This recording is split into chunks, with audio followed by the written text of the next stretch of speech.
What is going on, you guys? Today I wanted to sit back, relax, and talk about new media, which is an emerging area of study in communications all across the nation at this point. And it's pretty simple as far as definitions go. It is using communications with technology, primarily the internet.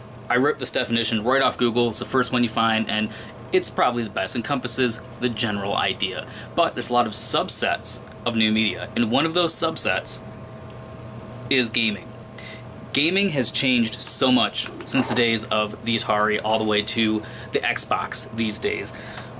It's not just for the kids and the kid at heart anymore. $135 billion industry in the year of 2018 alone. So there's absolutely no question why this is going to be a study in academia nowadays, and I'm actually pretty excited about that because this isn't just a bunch of useless plastic. So without further ado, let's talk about a subset of the subset, and that is going to be microtransactions.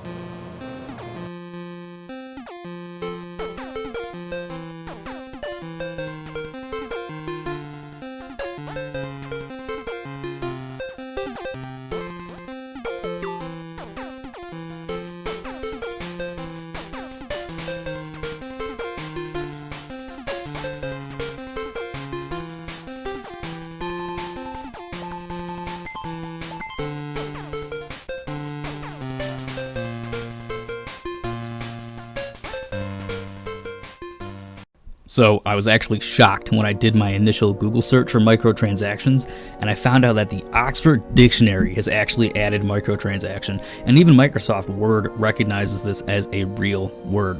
But anyway, Oxford defines microtransaction as a very small financial transaction conducted online, which I feel is a good short definition similar to our definition of new media. I do have to say that I found a much better definition in a peer-reviewed academic article. The article, entitled Predatory Monetization Schemes in Video Games and Internet Gaming Disorder, was written by Daniel L. King and Paul H. Del Fabro, and has a definition with a few key components I think are very important in understanding the problems of microtransactions.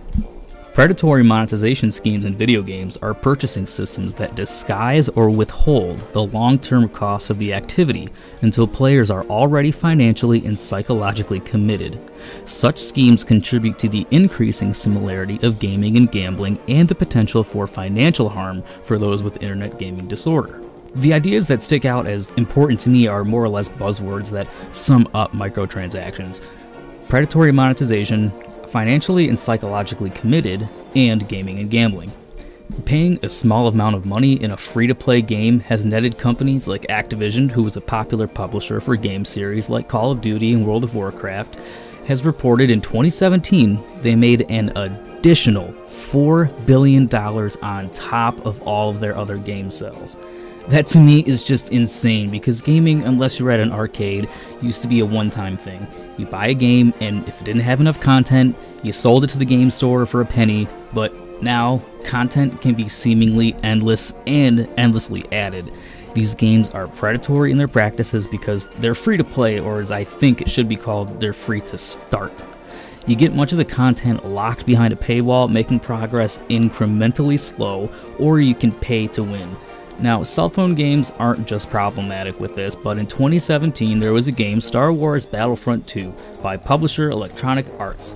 They locked the popular character Darth Vader behind an $80 paywall, or you could level grind for 40 hours to get the character.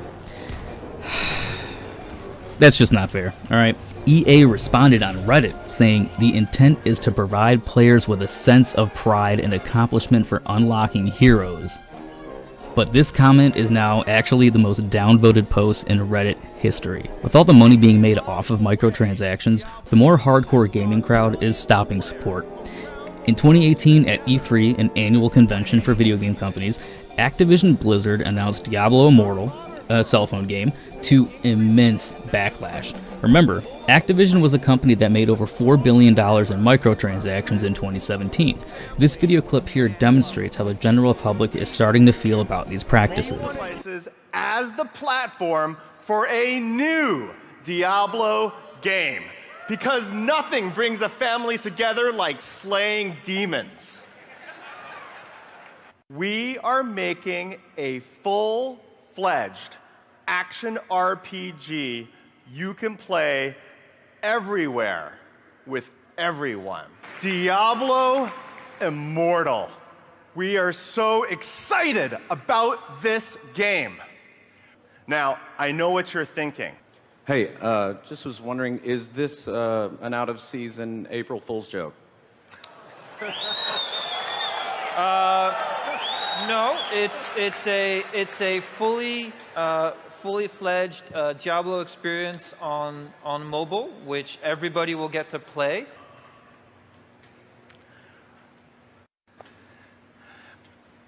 Great that we can be on mobile and provide like a top tier Diablo experience, but hardcore, we'd have to wait and see.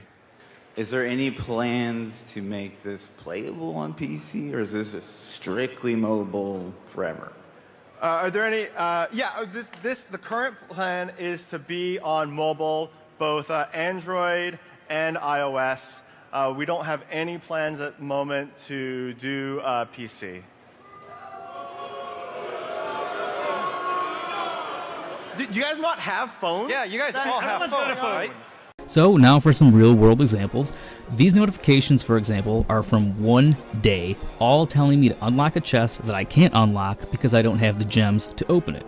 I could, of course, pay for the gem pack, or I could play the game for another 5 hours with the possibility of achieving nothing. Like King and Del Fabro said, I was committed psychologically because I really wanted that gem pack to open that chest, and I kept thinking about it all day, but I didn't. I mean, it's only $2, but then you could buy the gem pack that's $4, or you could buy the one that's $20, or the one that's $60, or the one for $100. Yes, I am not joking. But there is another issue that King and Del Fabro bring up in their article, is the addictive nature of these microtransactions. Once a player is committed psychologically, they're in the company's pocket, and loot boxes are a type of microtransaction that offer the chance of getting a high-level item, but it doesn't happen often, sort of trapping the player into continually buying a loot box in hope of getting that better item. According to King and Del Fabro, a loot box refers to an in-game reward system that can be purchased repeatedly with real money to obtain a random selection of virtual items. The low probability of obtaining a desired item means that the player will have to purchase an indeterminate number of loot boxes to obtain the item. Loot boxes resemble gambling slot machines because they require no player skill and have a randomly determined outcome. However, they do not meet some legal definitions of gambling because financial expenditure on loot boxes is not considered to be a financial loss, and virtual items are not considered to be something of value. There is also no possibility of direct financial return in these transactions. Around the summer of 2016, a gaming YouTuber named T. Martin proved the definition of loot boxes by King and DeFabro. He created a company that sold in-game items in Counter-Strike Go, a popular online game, and T. Martin would make videos reacting to getting these items and how he could then go sell these items on the CSGO Lotto website, his website, for real cash. Only he didn't disclose that he owned the CSGO Lotto company and was faking his videos for loot box microtransactions. He was exposed and threatened with legal action, and since at this time, gambling regulators in Europe from over 15 countries are trying to figure out how to classify loot boxes and gambling, which I think is one of the most important points of study in microtransactions. What we're doing is this is kind of like a head-to-head betting challenge here on CSGO Lotto. So we each have the same 5 items that we're starting with. We have an M4A1S Cyrex Factory New.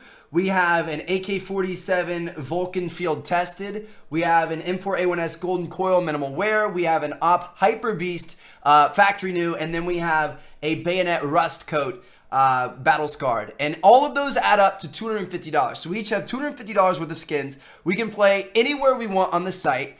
And the goal is it's going to be the first person to reach $1,000, and you can't stop until you get there. So we're each starting with $250. We have to quadruple our money, which is obviously not going to be easy, but that's the point of a challenge. So hope you guys enjoy, and let's get it going. The deal is here, I'm either, like, this is like all or nothing. Like, I either have a fantastically hot start, or I'm going to end up... You're going to be coming from behind. Crawling back. Yeah. You can't always play the safe one. You know, if you play the safe one over and over and over again, eventually it's going to mess you up. You're going to end up losing everything. But for now, we're going to see Gonna see what happens here. Anyways, guys, I really hope you enjoyed the video, and I hope you learned a few new things about microtransactions. Whether you are a hardcore gamer who likes to play on your console, or you're more of a casual gamer and the cell phone is more of your thing. Anyway, we can all learn a thing or two about what I like to dub, and, as we've seen, these predatory practices. Anyway, guys, thanks for watching, thanks for taking the time out of your day for watching, take care, and, as always, happy gaming.